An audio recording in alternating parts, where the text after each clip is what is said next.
www.potonapoto www.potonapoto. Le secret de la réussite de vos événements, c'est Lovelyz.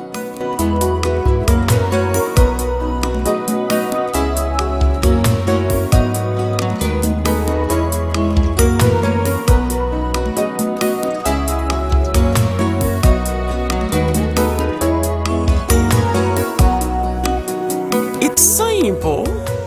Try and try again. Lovelyz.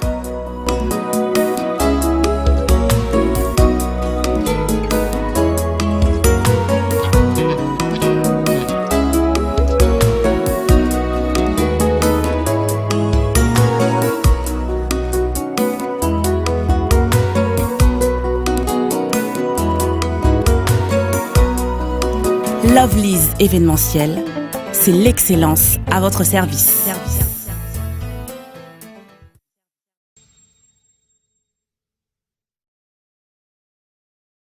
Merci de me retrouver partout dans le monde à travers www.potonapoto.com, le site des grands, le site des professionnels. Avec moi, votre humble serviteur, Prince Bakali, appelé autrement l'espoir de la presse internationale. Je vous remercie pour la fidélité et la confiance. Parce que grâce à ces messieurs, Lamine Dovo Moussako, les big boss, les patrons de ces sites, la personne qui a fait en sorte que je sois dynamique et toujours présent. Et il m'a donné ce grand espace pour vous informer des actualités socio-culturelles, bien évidemment. Aujourd'hui, je reçois pour vous un confrère. Lui, il est coordonnateur Potonapoto Kinshasa. Il s'appelle Donakon, avec qui on va en parler avec lui. On va décortiquer concernant la musique. Il y a une analyse concernant la musique congolaise avec qui on va en parler avec lui. Mais sans plus tarder, laisse-moi remercier ceux qui ont fait en sorte que je sois dynamique et toujours présent. Là, je vois Valérie Kachunga, la belle des belles, la magnifique, la spéciale, Valérie Kachunga, la bourgeoise.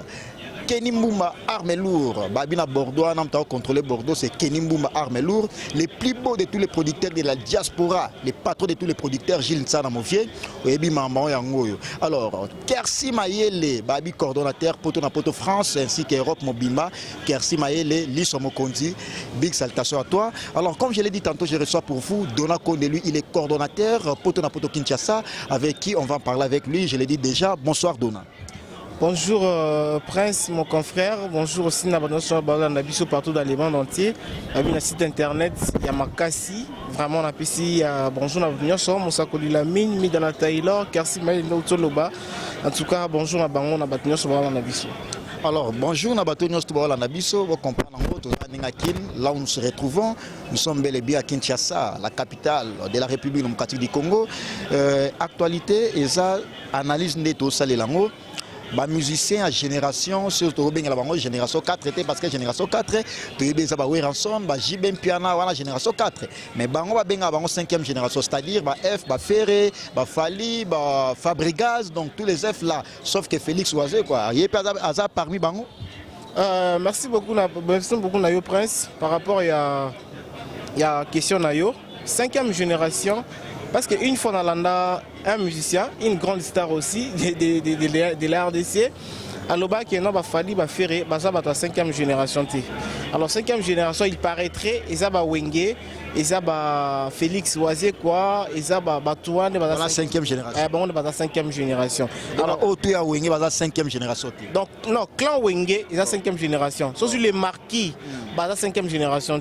Mais clan Wenge, oui, on a JB, selon musicien, la 5e génération.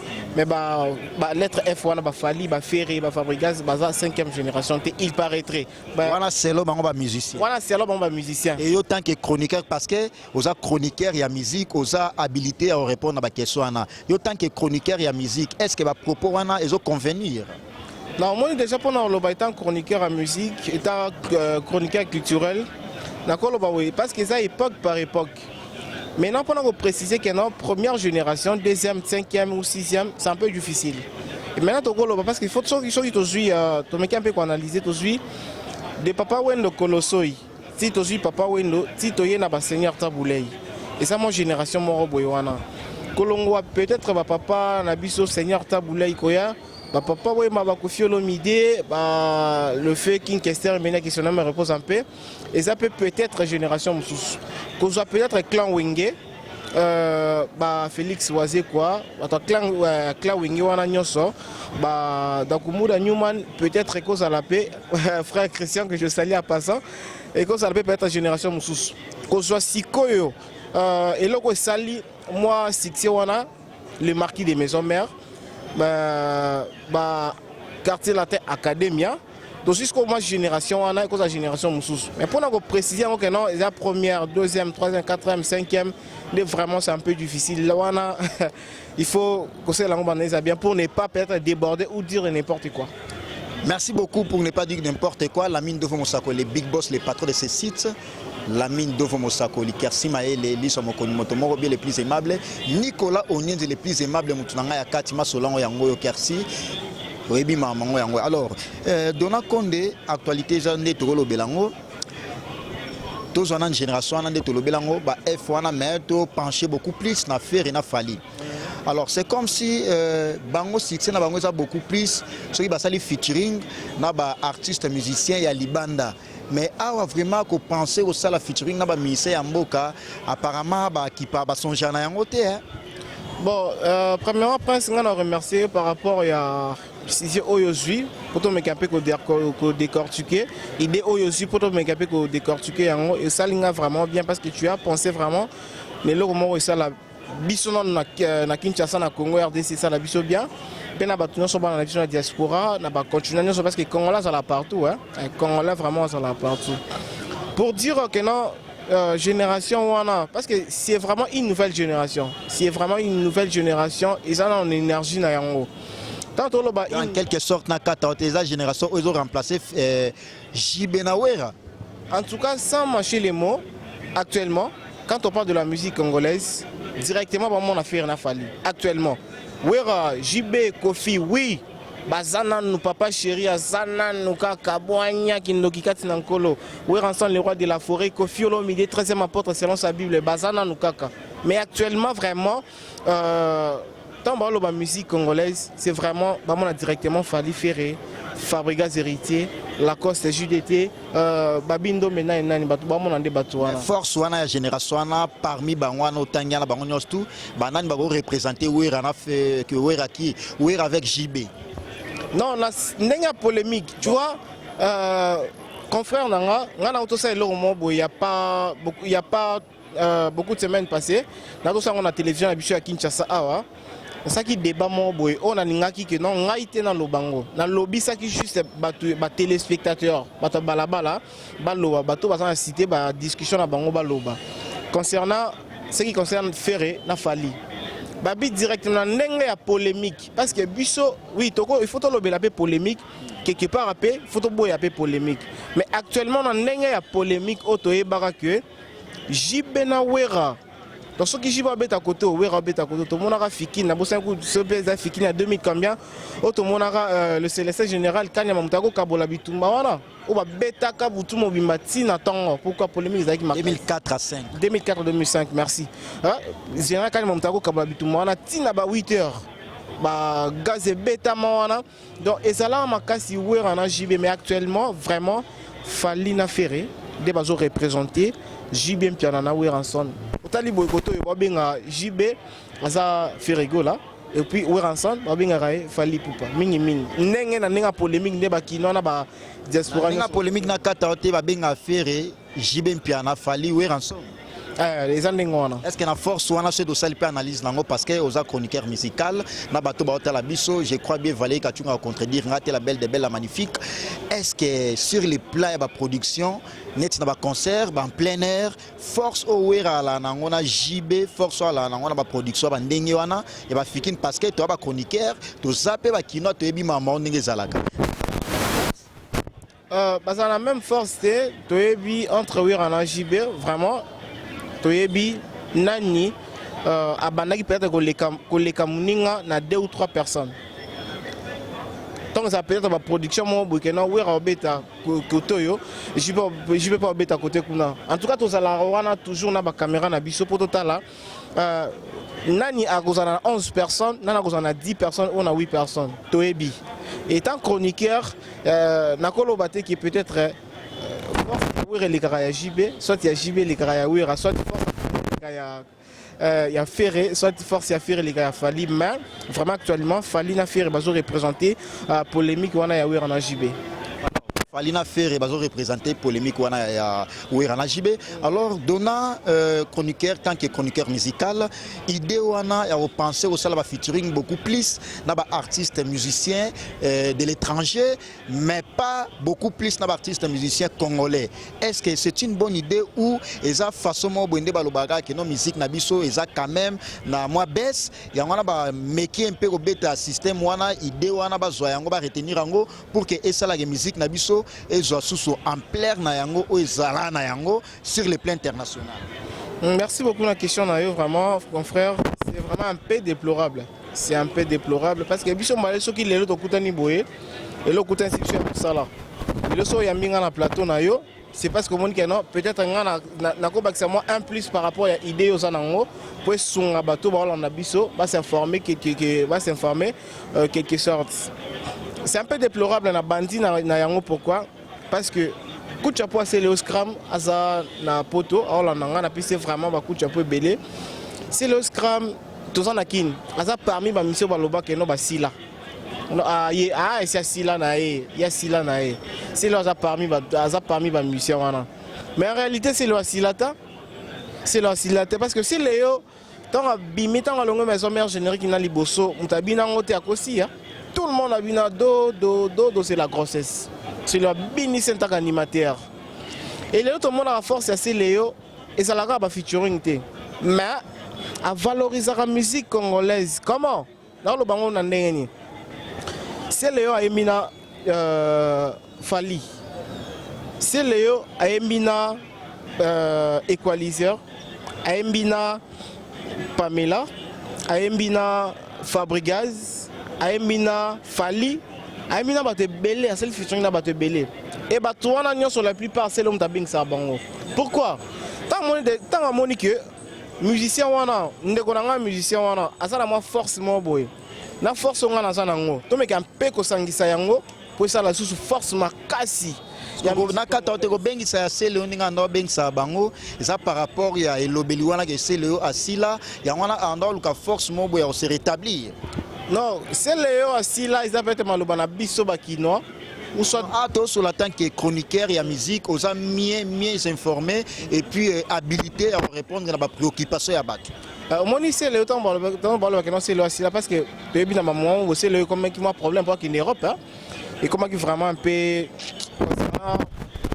Problème avec on a ensemble tout ça tout même pas voir qu'il Europe alors c'est là comment c'est contacté trop canakin bah conseil à la province à RDC mais ça on peut m'habiter et ça m'habiter ça bien mais ce qui est sûr c'est nini l'autre monde a fallu pour pas featuring Lincha il fallait featuring Nani Olivia Ferrigola featuring Jim Martin c'est le Nigérien il fallait pour pas featuring MHD on va autour zapper disque en tout cas félicitations à Bango. Fallait pour pas featuring boy.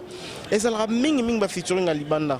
Et maintenant les Congolais, ba mélomane à Bango et RDC à Congo, ba mitunaka. Mais à quand? Autre monde qui a force, osa peut-être pas faire rigoler. Donc jusqu'au force, osa peut-être pas Fabregas. Parce que si des forces wana, ba pesibiso musique moko. Polémique na Bango wana, mais ba sali featuring. Na habité musique wana ko teka mandenge nini. Tozu Lacoste, mutali kolo. Tozu peut faire mutali kolo basangani, basali featuring. Na habité musique wana ko teka mandenge ni parce que tout le monde connaît c'est le temps où il m'en a fallu. En réalité c'est le chanteur hein. Grand animateur. Tant à ce m'en a ferré. Na wenza minzemba oh ba embina c'est le na ferré. Au sentir que faire une correction malgré ça nzembo na ye mais faire corriger. Il faut le dire, il faut dire la vérité. Faire à corriger. Corriger sur quel point? Non, à corriger, franchement, confrère. Faire à aimer ma casse. Il y a un émission, on a autre émission. Ah, ok, non. C'est normal, ça la featuring. Mais aux animateurs, aux chanteurs. Faire à la qui est bocacité na chant. Parce que faire à aimer ma casse, à la qui est bocacité na chant. À aimer comme il faut. C'est le point arabien. Mais ça mûr l'animation. Mais faire épée, animera bien parce qu'animera pas dans la générique naé. Mais ça mis en chant. Ce qu'on a dit boy, tant aussi que non, fallait à ça mis en chant. Faire à ça mis en chant, Fabregas boy, bah ça mis en chant.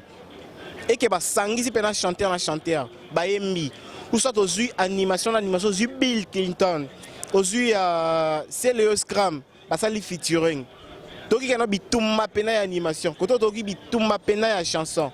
Moi, ça a vraiment fierté à la musique congolaise. C'est pas, en tout cas, c'est pas mal de faire le featuring avec Asher.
Quand la musique n'a pas été heureusement, il fallait faire des fabricages baza. Il y a un Nigeria qui est sur la place de alors, ce qui concerne le featuring, il y a bango animateur, chanteur, ça featuring, mais ça n'a vraiment pas net chanteur, chanteur, net animateur, animateur.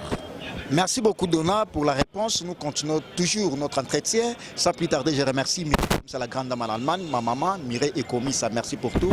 La grande dame Mireille Ekomissa. Valérie Kachunga, la belle des belles, la magnifique, la spéciale, la bourgeoise. Je te dédie cette grande entretien. Valérie Kachunga, la spéciale, la bourgeoise. Babi Kalatrote dans tout le monde AR en Europe. C'est grâce à cette grande dame, Valérie Kachunga, la belle des belles. La mine devant mon patron, mon boss, les big boss. Kersi Maye, les motomoro bien les plus aimables. Mon Ningaya, Nicolas Onien, les plus aimables. Arme fatale, arme lourde. Kenny Mbumba, arme lourde. Babi, toujours, nous avons contrôlé Bordeaux. Nous avons contrôlé Bordeaux. Tiganamboulou. Jolivette Ntsamba, la carte qui gagne. Tiganamboulou. Foreman, Kalandin de Mauvais, les bourgeois. L'homme qui arrête les temps. Laetitia Somolaka Angola. On a staff nanga toujours Angola. Mon père spirituel, Gilles Maka, les pacificateurs de Luanda.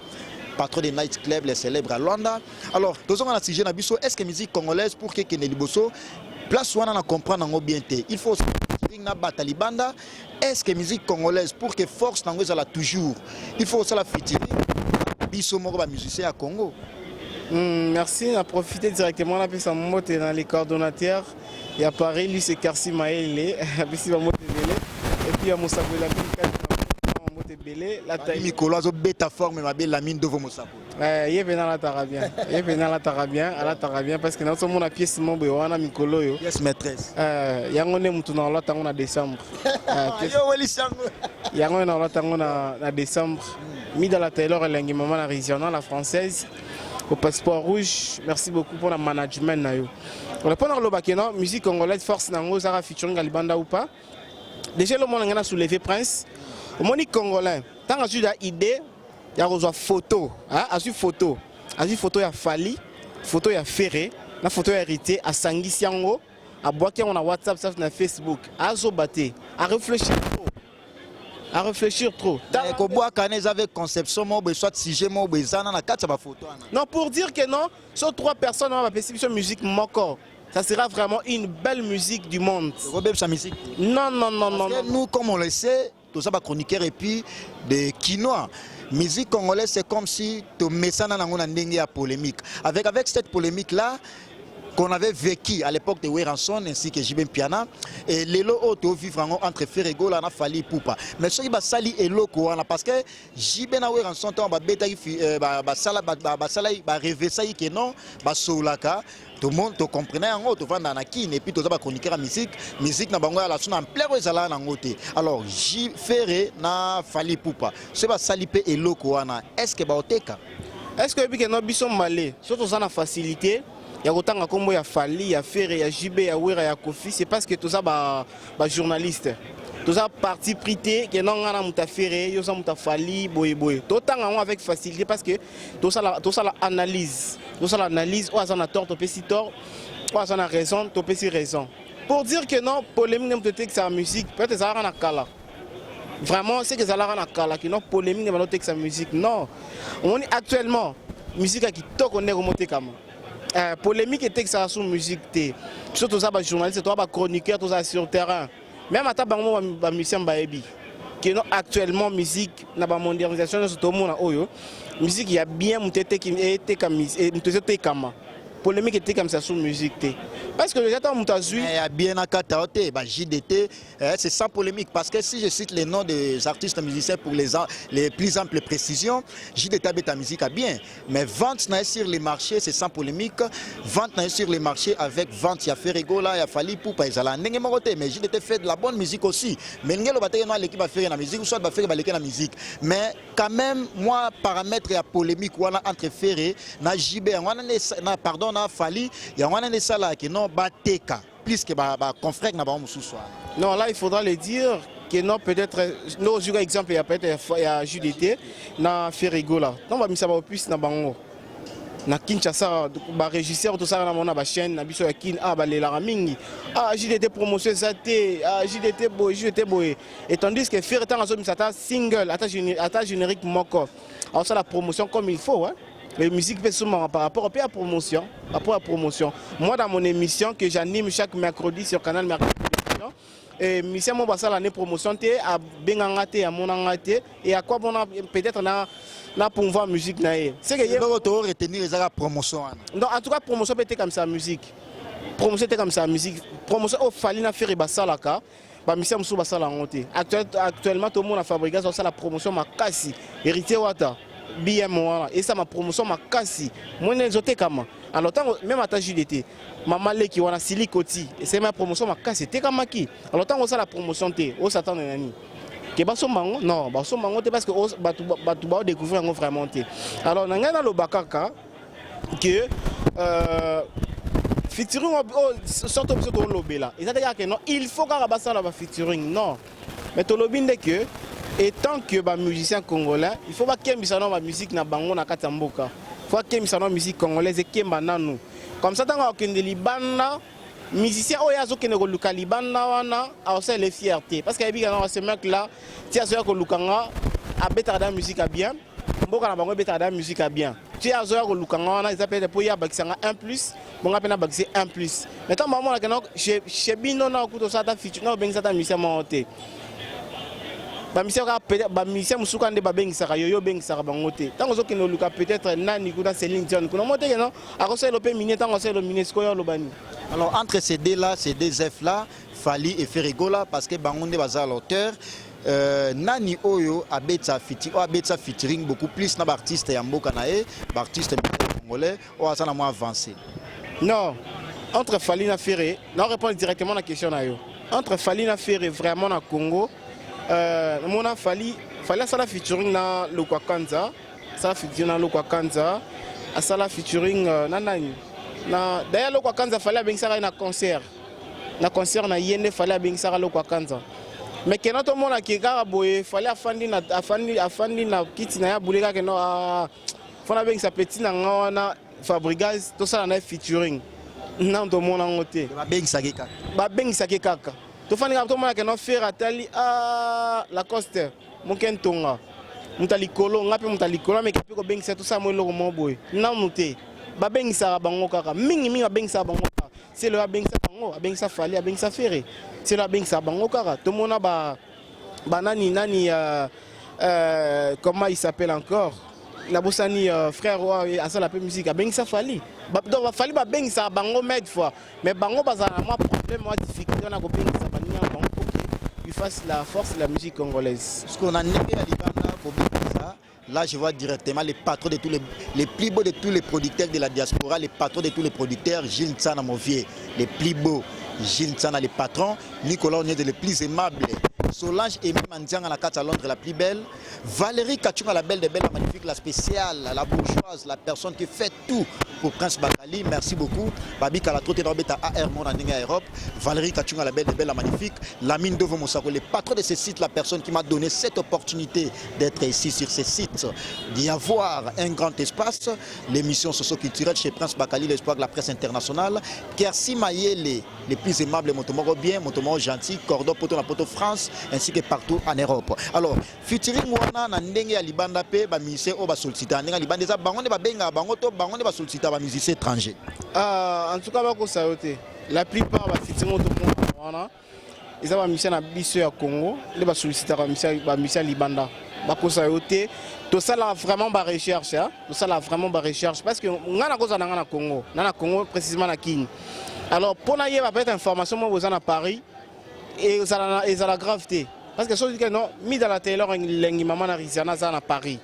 Tant d'informations, moi, l'équipe à Paris, directement, on a facilité à voyer bango. Parce que n'a pas une source dans journaliste, un vrai journaliste, il a une source d'information partout. Il y a une source d'information un peu partout. Donc la plupart, va featuring tout le monde qui non. L'autre là, à Salina, Michel Libanda, ils ont mingi bango, il y a biso à Congo, ils ont bengisa Libanda. Mais quand ba mingi na biso ya Congo yango ezala passe na bango ba bengisa ya bango ya Congo. Alors tout le monde a eu fait rigolo la fali pour payer nem ta banana Gis Martins, fait rigolo la paix ayo beta Gis Martins. Entre nous, tout ça la moi synthèse, on a moi analyse, on a muke entre ba mi balé wana nano le otogolo bageno entre featuring il y a tous les deux artistes musiciens ba sala ina artiste oyo ya mutu boinde leki. Bon, pour nous préciser que dans featuring, il y a Jean Martins n'a fallu, Jean Martins n'a ferré. Il a fallu Beki Mechupa et Beta Makas. Toi a ferré. Butu ya lelo, ngana yosuka nandaku et Beti a et après on peut savoir précision na batu. Et Beti pe sous Makasi. En tout cas pour on peut savoir précision il faut maintenant qu'on vérifie na ba point de vente. Ma point de vente, na ba nombre de vues, netoro yeba. Non, en tout cas, il a fallu tellement ma casque qu'on les a fait, soit il a fait tellement ma casque qu'on les a fait. On a le concept parce qu'il y a un chroniqueur musical, la boîte, au yoka, batu na roba question, tout ça, voilà. Dans tout là on a concept, on a ceux qui ont une image par rapport à ça. Non, vraiment, franchement, confrère, pour nous préciser en haut directement qu'il a fallu soit il a fait au Eleki, c'est un peu difficile. Mais étant journaliste ou informateur, ou information, je dois d'abord on a source d'information aux gens ba téléchargement ba nini wana na ba point de vente il y en a été comme ma casse il y en a été comme maintenant aujourd'hui concernant la promotion bon on va faire la promotion comme il faut bon ça la promotion normalement comme il faut. Merci beaucoup, nous entamons vers la fin de cette grande émission parce que la télévision c'est l'état. Moi votre le serviteur Prince Bakali, j'ai le plaisir de vous la représenter. Alors je remercie l'État Sombo Nakata Angola babi moi sois en taille bien l'État Sombo Fouriman Kalandende mon vieux babi l'homme qui traite l'état Valérie Kachunga la belle de belle la magnifique la spéciale babi Moutao Salageno ba touré à moi beaucoup plus na les avion na nenga idéologie la mine de Vomosakoli Solange et même Mandianga Nakata Londres Naomi Campbell babi moi sois de répondre à ma norme Kenny Mbumba arme lourd, je lui vais ensemble la carte qui gagne, Tigana Mboulou, babi na carte Luana babi il y a deux concurrents. Kenny Mbumba arme lourd et Tigana Mboulou. Alors quelques conseils na ba miso ba Hollande biso. Merci beaucoup na yo Prince na initiative na yo aujourd'hui pour que nous tombe un peu comme ça la analyse. Mais na lobika bona ba abonné nyonso www.potonapoto que c'est la première émission. Ezara juste introduction, to introduire sujet. Avec le temps, on va faire parler batu o balandara biso. Même attends na réseaux na ba nzela ba singa, to lobisa ba interno o baza balanda biso na ba poto, pe na ba o balanda biso na kin, to lobisa bango, bango ba mekape ko loba, qu'est-ce qu'il faut. Mais étant journaliste, chroniqueur culturel, je dirais seulement là, aux musiciens congolais, il y a aussi la force à la musique congolaise. Parce que, je remercie celle qu'on appelle Sœur Maki na Angola. Na beta ma tourne Angola. Kalami beta tourne Angola. Na bokasi kaya. Babi poto na poto trop de déplacements. Mingi Zalande bongo. Merci na Sœur Nanga Maki na Allemagne. Toya fêté na toya fêté na Angola. Babi Angola nde simanda ko afin dona konde ma tourne Angola. Dans on a comme en Angola, dans une mission de service. Au poto na poto et sanga. On a un accès partout à côté partout à mon musicien. Mais je serais fier. Pas bien un journaliste congolais dans Angola. Je serais vraiment fier. Quand un journaliste congolais, il y a que ça paie Moussala en Angola. Alors le papier dans ma mission à Bisso, pas à la paix fier que non. Fallait à la fier et à Ferré. Qui Ferré c'est un grand artiste congolais. Demain peut faire à la paix fier na Fali. Fali c'est un grand artiste congolais. Fabregas à la paix fier et à Vienne à Fali que non c'est un grand artiste congolais. Tant à concert en Ukraine. On assure que à soit qui peut moi bassan ah ni fali ni ferré ni boy faut ça soit fier tant que on ngate na kotoyo ba opi ba salara vanga ceux qui va commenter c'est peut être ça même mon boulot mais ceux qui ont commis les bossons na bango il faut défendre bango valablement alors ceux qui ont moi ba idée on a fali faire featuring Bill Léo featuring mingi natala rande ba téléspectateurs balanda biso na kin na ambassala surtout na ba tu oyo ba tes amis ba réseaux sociaux ba WhatsApp ba Facebook ba ambassala ba ko photo ya 3 musiciens ba sangisi ngo ba comme ça on est photo ba sali montage ba comme ça on est photo moko ba bi est-ce que 3 personnes ba ko sala featuring te da o mona ke ba meloma na ba na posa biloko moko boye o ba musicien moko ko satisfaire bango te.